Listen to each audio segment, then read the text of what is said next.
¿Cómo están? Muy buenas noches. Hoy es miércoles 30 de septiembre. Me da mucho gusto saludar en este miércoles a Alexandra Zapata. Ale, ¿cómo estás? Carlos, buenas noches. Qué gusto. Y al doctor Héctor Aguilar Camín. Héctor, ¿cómo te va? Carlos, ¿qué tal? Alexandra, ¿cómo están? Todos aquí todavía desde lejos. Así vamos a estar un buen rato. Ale, quiero empezar contigo. Parece obvio que no ha sido un buen día, no ha sido una buena semana, digamos, para las mujeres en la Ciudad de México. No ha sido políticamente, creo, buenos días para Claudia Sheinbaum. Pero curiosamente, en la relación con las mujeres creo que tampoco ha sido muy buen día para el presidente, que ya había tenido, digamos, sus expresiones respecto al movimiento feminista y etcétera. Arráncate de por qué. Mi pregunta es ¿por qué? ¿Por qué de verdad esta resistencia del presidente? ¿Por qué verlo todo desde la conspiración? Son grupos que se meten, etcétera, lo cual rebaja terriblemente la causa de las mujeres y a las mujeres que salen a protestar. Ale. Carlos, hemos visto desde el inicio de la administración una serie de tropiezos por parte del presidente en su interacción y en el manejo de las causas feministas, de las demandas feministas en todos los sentidos. No ha sido fácil ser mujer en México durante mucho tiempo y ahorita estamos viviendo un periodo particularmente complicado, con incrementos en la violencia contra las mujeres, en una pandemia que, como describía Héctor en un artículo reciente, le pega de manera particular a las mujeres y en todos los sentidos, económico, en términos de violencia social, etcétera. Y encima de eso vemos que el presidente se sigue tropezando en su comunicación y ahora vemos a la jefa de gobierno que también tiene un manejo terrible en las últimas 24 horas alrededor de la marcha contra la despenalización del aborto, alrededor de declaraciones y acusaciones ligadas a la Comisión Nacional de Derechos Humanos. Yo sí te diría, creo que en su momento nos sorprendió a todos que el presidente, que normalmente es un genio de comunicación y que tiene estos momentos de empatía muy claros con la población, no los ha tenido con las mujeres. Pero Claudia Sheinbaum no había cometido este tipo de errores hasta muy recientemente y vimos dos de manera muy particular. Uno, en términos de empatía por el movimiento, empatía por la causa feminista y empatía por estos esfuerzos que se están dando. Falta también de reconocimiento de lo que se está viviendo en la ciudad. No existe evidencia en este país de una tendencia a la baja en términos de violencia contra las mujeres, ni en el país ni en la Ciudad de México. Al contrario, esta pandemia ha hecho lo opuesto y en ninguno de los discursos vemos un líder arrancando diciendo sabemos que esto es absolutamente insostenible e injusto. Creo que eso es lo que ha faltado en las conversaciones. Aparte de otros tropiezos de otra naturaleza de Claudia Sheinbaum, que creo que adoptó la peor parte de las mañaneras del presidente López Obrador al empezar a linchar en la escena pública y con los medios de comunicación a individuos sin tener evidencia. Si se están incurriendo en ilícitos, por favor que la Fiscalía genere investigaciones y se atiendan y que no empiece también Claudia Sheinbaum a usar ese mecanismo de falta de justicia en sus ruedas de prensa. Héctor, esto que vimos de Claudia tendrá que ver con, pues ahora sí que con quedar bien con el líder del movimiento, tendrá que ver con su desesperación, que ciertamente, pero no por ella. Desde hace algunos años cada marcha es un desastre, aunque luego metió aquello de la Comisión Nacional de Derechos Humanos que me pareció.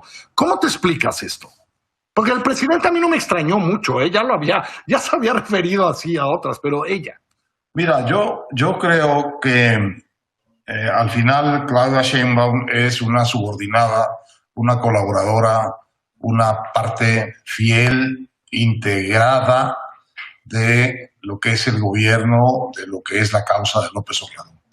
Y ahorita, oyendo a Alexandra a la pasadita, dijo una cosa que me parece absolutamente esclarecedora, y es en el sentido de que hay como una comprensión al revés en el presidente de qué se trata el mundo de la mujer, de qué se trata el mundo de la familia, de qué se trata la dignidad de la mujer, la libertad de la mujer y la seguridad de la mujer. En su cabeza hay una mujer tradicional haciendo la mejor parte que puede haber en la familia, incardinada en una tradición venerable, sabia, de que la familia es como el paraíso mexicano por excelencia. Yo creo que eso que está ahí debajo, esa incapacidad de ver que la familia también es el infierno y que las mujeres no solo son las abnegadas y dedicadas pilares, columnas de la familia, sino también sus víctimas y sus presas. Eso me parece a mí que le impide, y también a Claudia Sheinbaum, porque Sheinbaum debería tener, por lo menos teóricamente, una mejor información de eso. Les ha impedido establecer, no digo unas políticas públicas muy precisas respecto de las demandas con las mujeres, pero por lo menos, como decía Alessandra, una conversación amplia, grande, para entender, para educar al resto de la sociedad, para educarnos a todos. Tener en lugar de estas protestas, que por cierto, la pandemia empezó en el pico de una gran movilización feminista. Sí, el 8 de marzo, así es. Bueno, esto no se va a ir porque esto es parte de la sociedad. Entonces, en lugar de tender los puentes de una conversación, tratar de entender, dar muestras públicas de estar abiertas a escuchar, vemos estas denuncias, pues macartistas en el fondo, porque son imputaciones de culpabilidad por contagio. Bueno, y absolutamente conservadoras, es decir, conservadoras en términos de, en esto, o sea, es absolutamente conservador. Ya lo había dicho, ¿se acuerdan hace un par de años con las estancias infantiles? ¿Quién iba a cuidar a los niños? Otra vez. Los abuelos. En el fondo sí es un pensamiento, ¿no, Alexandra? Las abuelas, Carlos. De las abuelas. Esto de que las mujeres son las que cuidan, la familia, es un pensamiento, al final de cuentas, muy conservador, ¿no? Como el hecho de que si hay una mujer que decide ir y ayudar a otras mujeres en la Comisión de Derechos Humanos, es porque alguien la está manejando, ¿no? Alexandra. Por supuesto, Carlos. Y mira, Héctor decía, ni siquiera se está pidiendo, hemos visto recortes presupuestales en todos los rubros que impactan a las mujeres de manera directa. Lo decías, estancias infantiles, los albergues para víctimas de violencia, lo estamos viendo en escuelas de tiempo completo. En fin, la lista es amplísima. Ahora, lo que hemos escuchado son declaraciones diciendo, bueno, ahí están las mamás para cuidar a los niños.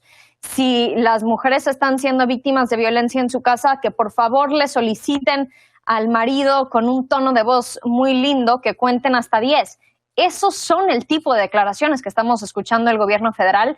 Y yo sí quisiera recalcar, no lo habíamos escuchado de la jefa de gobierno hasta estas declaraciones de esta semana y por eso sorprende y me parece profundamente decepcionante.